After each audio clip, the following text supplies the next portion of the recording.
Up, you guys? It's Tommy from Saleslucky here, and today I wanted to make a video specifically about how to execute effectively in a crisis. I understand that we're all collectively going through this pandemic, this situation right now, and we're all kind of learning to accept it, deal with it, cope with it, and you know, ev- you know, people are stressed out. There's a lot of anxiety going on. There's a lot of uncertainty going on, but wanted to share with you guys a couple things that really helped me with adjusting to this time. Okay, the first piece I want to share with you, even before we get into the 6 tips, is this is something I heard from Tony Robbins. If you guys have been following me, you know that Tony Robbins is a huge influence in my life, and recently heard him say, just to put things in perspective, you know, obviously, people dying, it's a horrible thing, and that's not good in any regards. But just to help put things in perspective, the number of people that die in car accidents per day is over 3,000 people. So the question I want to ask you is, what makes us as people drive down the street every day, whether it's going to work or going to the grocery store, with nothing dividing us and the cars coming on the other side of the street, when over 3,000 people die per day just from car accidents, but yet we still go out there and do what we got to do, and we don't even think about it? Well, the answer is faith, right? It's faith in that, things will be okay, life will function and go on as it is.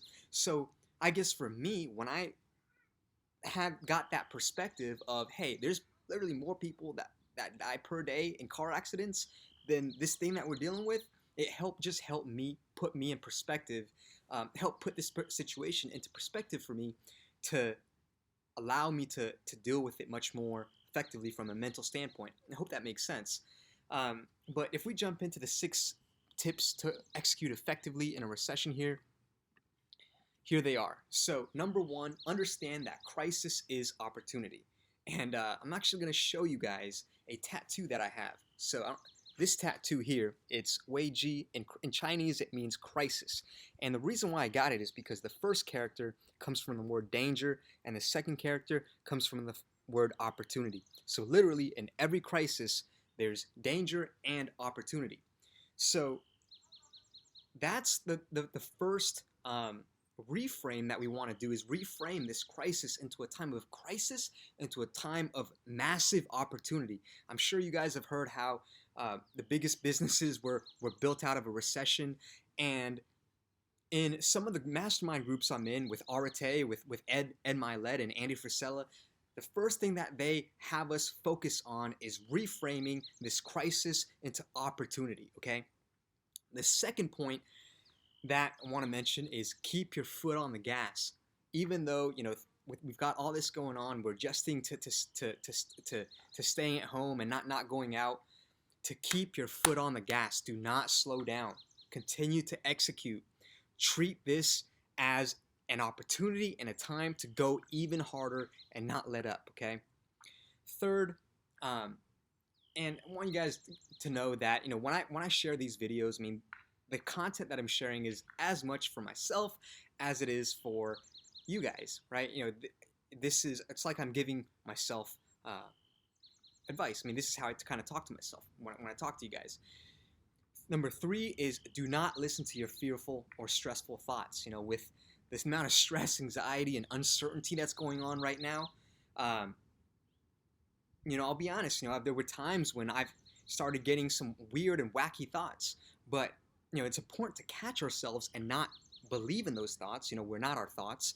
We get thoughts, and they come from wherever they come from. Tony Robbins calls it the mind, which is like a 2 million-year-old mind. But so you are not the mind. You are not the thoughts that you receive, the thoughts that you experience. So it's important to listen to those stressful or fearful thoughts and continue to operate. Okay.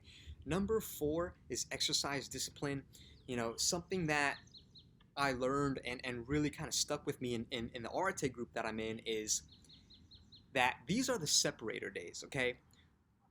Most people will take this time to kind of pull the throttle back, to to take their foot off the gas and not go hard anymore. But these are the separator days where we not only go hard, but we go harder. We hit the gas harder, and we exercise more discipline, not less discipline, and use this pressure cooker, if you will, to propel us to the next level. Number 5, understand that this is all temporary. So everything is seasonal, guys. You know, every 7 years, every 10 years, however many number of years, we're going to see a recession. We're going to see a situation where our world is kind of thrown off its keels, you know, and that's just natural in the natural order of things. That's how nature works. You know, after winter is spring, after every night is day, and understand that things will return back to normal.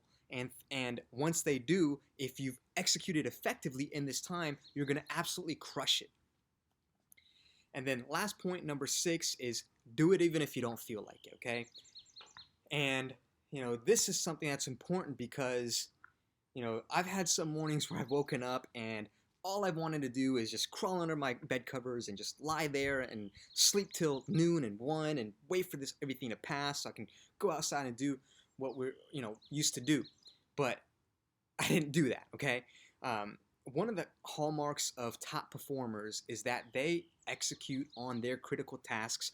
They execute on the things that they need to do every single day, regardless if they feel like it or not, if they're in the mood or not.